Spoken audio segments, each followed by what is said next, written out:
All right, for today's cryptocurrency segment, obviously there is 4 days, 5 hours, 59 minutes, and 24 seconds at the time of recording until Bitcoin's third halving event. So again, halving hype, we can see it in the price. Keep your calendars marked, guys. We are going to be having, I got to think about how we're going to do this, but I'd like to have a halving party, maybe quite a long live stream, bring on the analysts, bring on some team members, maybe even bring on some premium members, just kind of do something special, a real, kind of chill live stream event. We can watch videos, we can look at the price, we can look at the charts, we can chat, answer questions. So maybe do something really special here in about 4 days. So let me and the team talk about that. And I think that's something that we would really enjoy to do. This right here is data from blockchain.com. So we're going to look at I like looking at the 30-day moving average. This is the average block size in megabytes. And if we look at all-time high, we can see kind of the technicals of this, and we'll break this down in a little. So here's the average block size in megabytes. Now, average block size is an interesting chart to look at when we are considering Bitcoin fundamentals. Now, it's not a perfect chart for measuring what we could loosely call network usage. It is, however, very easy to see the rising trend in Bitcoin block size, which we can infer simply to mean increased activity. Now, interestingly enough, the last sort of all-time high in overall network activity was midsummer of 2019, as we can see right here, when Bitcoin reached its last swing high on the higher timeframes, around 14,000. And with this halving coming up, this actually might suggest to me that Bitcoin is actually a little undervalued at these prices. Now, what's exciting is the knowledge that with a SegWit network, this can reach 2 megabytes and ideally beyond. And to go into that a little bit more, the reason why it's not such a simple measurement of network activity, if we want to use that term loosely, is because we have a couple different things. Well, mostly you have the difference between did a bundle of transactions, a block that was created by a miner, have a lot of transactions in it, or was it just a simple one, right? So did you make kind of a big Bitcoin payment with one input, or did you have a ton of inputs, which most non-UTXO blockchains would just call transactions. But in Bitcoin, you have bundling of transactions. So by default, sorry if your eyes glaze over, by default, you have a base 200 bytes on top of which you can add transactions, which are 20 bytes per transaction. And again, these are known as inputs. Because we have a UTXO-based blockchain. Bitcoin is a UTXO-based blockchain. So blockchains like Ethereum would just call these inputs the transactions. So what that means, though, is that this data, this chart, could suggest that either we are having more increased network activity, or that we're having more inefficient use of constructing blocks and bundling transactions. However, I think it's pretty safe to say that it's the former concept, that this chart is very simply a good representation of increased network user activity. And again, if we want to glean from that our average block size is nowhere near where it was the last time we peaked, the Bitcoin's price is actually a little undervalued. And we've got quite a bit longer to go using these on-chain metrics. Now, I want to talk a brief moment here about personal security, right? Remember, we don't know exactly what's going to happen following the halving. We've covered a lot of concepts on this channel. The catalyzing capitulation of miners, a potential drop in miner hash rate, or the idea, very rarely, unlikely in my opinion, that the miners do kind of have this all figured out, and the ones that are going to shut down, they're going to shut down okay, and maybe it's all going to be a progressive transition to the new order of who's going to mine and blah, blah, blah. Unlikely, we're probably going to see some chaos. But remember that following the halving, it will be a little Wild West out here in Bitcoin land. The effect on miners cannot be accurately predicted. Now, this will potentially dramatically and immediately alter their profit streams. This again will force inefficient miners and small operations to potentially shut down or start dumping excess Bitcoin onto the market over the months of May and June. If there is a rapid drop in hash rate due to a plunge in mining activity, a real or perceived, most likely, I don't expect a real, but perceived compromise to network security could occur. So what are things that we can expect when there is an overall kind of... So look forward over the next few months to see a lot of fear articles and FUD about Bitcoin and network security and 51% attack BS, because it's not going to happen on Bitcoin. But what you should be wary about is an increase in things like ransomware attacks, phishing, other means of manipulative extortion over the next few months, as I expect demand for Bitcoin to ramp up, right? And again, not only in, legal, normal ways, but also in nefarious ways, i.e. phishing, ransomware. Okay. Now, I want to talk about the social sentiment, getting back to the Bitcoin halving. I want to talk about the social sentiment toward Bitcoin, and how it's really, kind of being bolstered along by the current coronavirus pandemic and the way that traditional markets are performing. Now, back in 2008, passive investors with 401ks or pensions or just general stock holdings watched their net worth just get wasabied, right? Right? And we're seeing that again, right? We're seeing that again here in 2020. And if we look, not just us, but anybody who has access to the internet, it's like, they log into Fidelity and they're like, wow, that 401k is down quite a bit. And then there's a little pop-up that's like, Bitcoin up 100% this year. Bing. Why was I holding all of this Apple? I could have bought this Bitcoin thing. Honey, what's a Bitcoin? See what I mean? This is happening around the world. These are the conversations that grandparents are having, okay? Because they have to, right? People generally, retail individuals, regular folk, don't know anything about markets. They don't even know what Goldman Sachs does. They're like, what is an investment bank?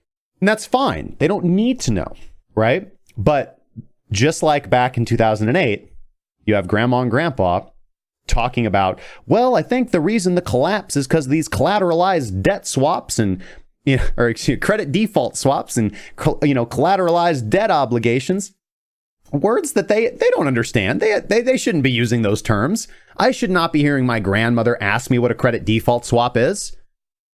Like grandma, you're trying to do Kobe when you need to be doing neighborhood basketball. Calm down. But these are the conversations that these economic realities, right? When the crisis hits your doorstep, when you are actually losing money, now you're incentivized to do your research and do your homework. This is why those individuals react when they're in loss and why they generally lose, because they're not well prepared. They don't have foresight. They don't do research.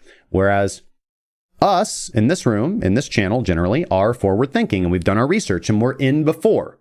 So we get rewarded for our early investment in Bitcoin. That's how it works. Early investors, early speculators, early risk takers get rewarded. If we're right. And we were right about Bitcoin. But again, I don't mean this to spread a negative narrative or that you guys certainly don't be cocky or arrogant or think that you're better than anybody. You should use your position of knowledge and involvement with cryptocurrency and Bitcoin to help educate other people and realize that everybody else, just like you're watching Bitcoin bounce back and you're like, man, I should have bought more at 3K. Other people who don't know anything about Bitcoin are watching and saying, man, I should just buy Bitcoin right now. And that's a good thing, right? This whole idea, there's this narrative, if you told anybody to buy in December of 2017, you're a terrible person. Well, no, anybody, you should, it was fine. It's totally fine. If you bought some Bitcoin at 19,000, who cares? It's fine. Obviously you're wrecked if you went all in on Bitcoin, but maybe just be a little bit more patient and wait for price to go up above 19,000. You don't think it's going to happen? And again, that's going to happen to anybody who goes all in at any one point in time. That's not an investment strategy. That is a lack of responsibility. That's rolling the dice at the casino table, right? On anything. Doesn't matter if it's Bitcoin or Ethereum or Google stock or Alphabet, or the SPY. It doesn't matter. You don't go all in. But if you told somebody about Bitcoin and told them to start buying Bitcoin in December of 2017, and they would have just dollar cost averaged from then until now, they'd be doing pretty well. And they would be nice and geared and prepared for whatever lies ahead of us.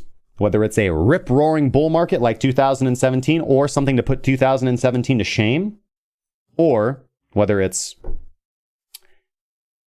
2018.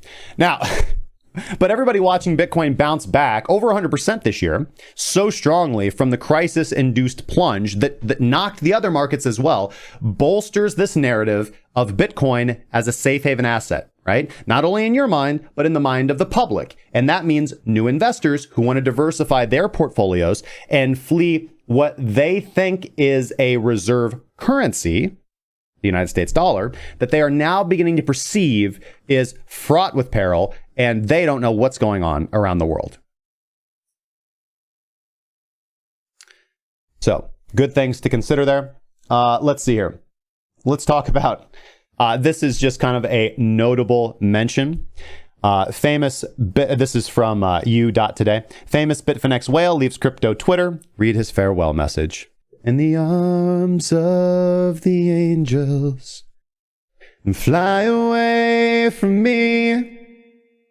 He was the Bitfinex whale, made millions on stream. We gotta have fun around here. All right, so Joe007 clocking out of Twitter for reasons, I don't know. But he has said that he is giving his goodbyes to crypto Twitter. Obviously, you know, he's been around for like 6 months. He's been pretty funny to watch on Twitter. You know, he's a shit poster and he's an arguer, but he's got some, you know, he's just funny to follow, right? It's been pretty fun to watch him swing from, you know, down 10 million, up 10 million, down 10 million, right? Sometimes live on stream. So, all right, our next story. So obviously, I'm not a big fan of Craig Wright, but for those of you who don't know, Craig Wright has been accused of plagiarizing some 30 pages of his doctoral thesis. Now, this was broken by Medium user Painted Frog, and I will put the link in the chat and also put the link in the description, but definitely go check this out. Now, this was, as I said, this was broken by Medium user Painted Frog, who did the investigative work and broke this. And it appears that, again, like most plagiarism for college or university purposes, he just replaced words with synonyms. Now, Charles Sturt University, who gave Wright his PhD, is going to be investigating these claims. And if found to be true, have said that they will rescind his degree. Now, keep in mind, Wright often cites his academic credentials to bolster his fraudulent claim that he is Satoshi Nakamoto. So really looking forward to just anything that can be done to throw sand in this guy's face. This is not a guy that you want to invite to dinner. Okay. Could we bring back the birds?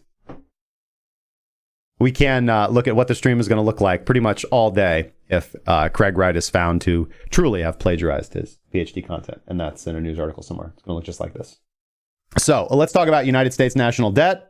This is the United States national debt clock. As you guys can see, as of this morning, United States national debt has passed 25 trillion for the first time. That means that debt per taxpayer is currently sitting at over $201,000. So if you're an American taxpayer, you are theoretically in debt $201,000. Interesting to note. Let's see if I actually have that. No, we'll get to that here in just a second. Stimulus checks that were used, obviously the American government, if you guys are non-American, which is fine, we're a global show, but stimulus checks were given out by the American government for about $1.2 thousand per person, an extra $500 for every kid that you have. I received my stimulus check. Stimulus checks that were used to buy Bitcoin are now worth $1.6 thousand, right? So this was originally $1.2 thousand. Bitcoin has provided American citizens a 33% return on their government payout in less than a month. Now, for the record about these numbers, that at over $25 trillion in debt, that is the Fed adding $24 million of debt to the future American taxpayer, right? Again, I'm sorry if I do not understand modern monetary theory, but debt is a tax on future generations because bills come due. And if you believe that you can infinitely print money to pay debts, that all works until another nation comes in and challenges your sovereignty, which will inevitably happen. So overall, it is a sustainable idea. If you believe, if you can somehow lock down, well, as a nation, we're just going to be on God mode forever. Well, you don't have that cheat code, man. Your nation is never going to be on God mode forever. Eventually, you're going to tumble like every other empire that's ever been out there. So that means That means it is an unsustainable way to build a society. You need to build a society around the concept of sound money, regardless of, the idea of, despite all arguments against it. You have to build an economy on sound money. You have to have a sound financial system. And the idea that you can't do that, the entire Islamic world does, because they don't allow usury, right? They don't allow interest. So the idea that you have to have interest, which means a debt-based society, to run an efficient financial system is wrong. We can just look on the other side of the world for that. So, according to the U.S. debt clock, again, as I said, every American taxpayer is now $201,000 in debt. Good read, by the way, although I do disagree with it. There are some good facts in here.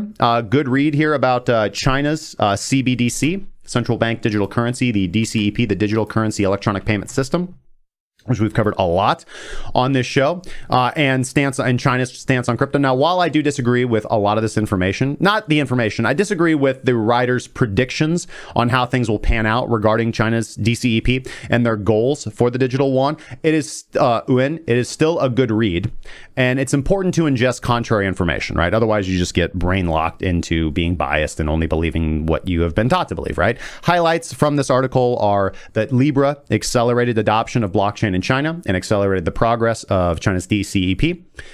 China has this new blockchain-based service network. It is not what you think. It is not a blockchain. It is centralized. The digital yuan is centralized. It is actively being tested, and it is expected to strengthen China's economy. And this will decrease reliance on the USD. Now, we agree up till here. We disagree here because the author speculates that the DCEP will not see mass use and won't be used to spread Chinese economic influence against the world. And I think that is ridiculous. This is absolutely what China wants to do. Like, what nation would not want to be more powerful? There's nobody out there that's like, hey, do you want to be more influential? No, nobody says that. This is why, the infamous, like, the devil comes to you, I'll give you anything you want. Riches, power, women. Yeah, 99% of people are going to say yes. Yeah, whatever. Soul, yeah, you can have it. Man, take this thing, dude. Give me those riches, power, and women. It's very, very hard to, be, moral. It's very hard, right? That's why we idolize people who do it, right? You get Buddha, Jesus Christ, Jimi Hendrix, right? The list goes on and on and on. Now, China is still skeptical on crypto, is something that we, of course, agree with. Now, other notable mention, the Tron Foundation is in some hot water this morning after allegedly receiving $2 million. Now, obviously, the Tron Foundation is kind of like this global entity, but they do have a United States, San Francisco-based corporation called, I actually don't know what it's called. It's the Tron Foundation in America. It's a blah, blah, blah type thing. Yeah, that's a technical term, blah, blah, blah type thing.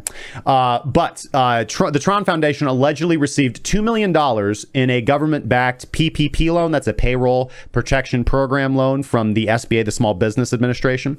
The payroll protection program, for those of you who don't know, was part of the COVID stimulus relief package, and it was designed to allow small businesses to receive low interest and, in some cases, forgivable loans to stay in operation, particularly to have funds to cover employee payroll, interest, utilities, things like that. However, the PPP itself has come under fire after a lot of allegations, and there's even talk of a lawsuit right now, that many large corporations have actually taken the most advantage of this program, not small businesses. And therefore, many small businesses that actually need the funds a lot more will not actually be able to receive them. And obviously, the Tron Foundation, which is not even really based in the United States, is getting $2 million in funding, was a little kind of on the nose, especially with how profitable the Tron Foundation has been. However, to be fair, the other more tolerant argument is that, well, listen, they have a United States arm, they have United States employees, and they are just as entitled to apply for the PPP loan as anybody else, because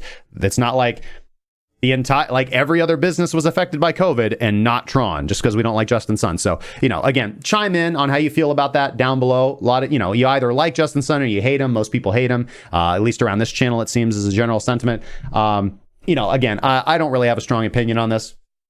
I would certainly say that the Tron Foundation isn't a huge corporation, regardless of the fact whether they have, millions is still small business, like small business, is not just like, it's the family run gas station. Like, certainly those individuals need money, but economically speaking, there's also, you got to look at like, okay, what generates more cash for the, for the economy. Anyways, maybe the Tron Foundation doesn't. Maybe that's the worst possible people to be getting the PPP loan. Let me know how you guys think down below. Now, this next topic is probably going to get this video shadow banned, so link to it if you if you want to catch it later. Google's algorithm update appears. So Google just did an algorithm update. No, CoinSpeaker, I do not want notifications. So Google just released an algorithm update. And kind of the fire right now is that Bitcoin news is getting censored and banned, right? So this new algorithm update appears to be blocking a lot of Bitcoin news and related topics from appearing on Google search. And as a crypto YouTuber, I know that other YouTubers are feeling this as well, as reports of what we're calling shadow banning, decline in viewers, decline in subscribers, decline in subscribers not getting notified when we go live or post a video, us not showing up in feeds or on our own page when we post a video, is occurring across YouTube to small and big players in the space. And I will admit that we on this channel have also seen this and felt this, right? We have seen a big drop off on our views. Prior to all of this, we used to, have 1,000, sometimes more daily live viewers. That number has dropped quite a bit. We routinely do not appear in feeds. Our subscribers do not receive notifications or regularly report that they do not. Like, we don't even show up on our own page sometimes. And we have had other YouTube related issues like copyright strikes, not copyright strikes, but just strikes, community guideline strikes for no reason, for like absolutely no reason. Like, we reviewed, like the team goes over the video that was posted every single time. And there's even like the ones that they cited, like, I don't even curse. I don't curse a lot because I try to monitor my language, but it slips out every once in a while, right? I said shit poster earlier. So yeah, this is happening, right? This is a big thing. And we really appreciate your support for getting the news about sound trading and Bitcoin related fundamentals out there to the people that do need to know this stuff the most right now. So we do appreciate it if you do support the channel by sharing our content, direct linking and letting people know. So, in case it gets taken down or in case you just can't find it in the feeds, and doing the regular YouTube things, like liking, hitting the bell icon, subscribing. That really does help us out, especially with everything that's going on. And thank you guys so much for your support and helping us to spread this message across there. So now we've been following the Telegram token launch for quite a bit after, pretty much losing, well, not pretty much, but absolutely losing their battle with the SEC. Telegram did end up launching their token just now with a different name called, Free Ton. Yeah, Free TON. So that's there now. So you guys can go take a look at that. And, just an update. We covered this Grayscale consuming a lot of the mined cryptocurrency, but Square and Grayscale combined have gobbled up 50% of all the Bitcoin mined so far in 2020. So clearly stocking up for the long term, Grayscale and Square. And overall, just to have their own reserve, because the demand, Damien says, I'm holding my upvote for the 1 hour candle. I gotta wait for that confirm signal on the like button, man.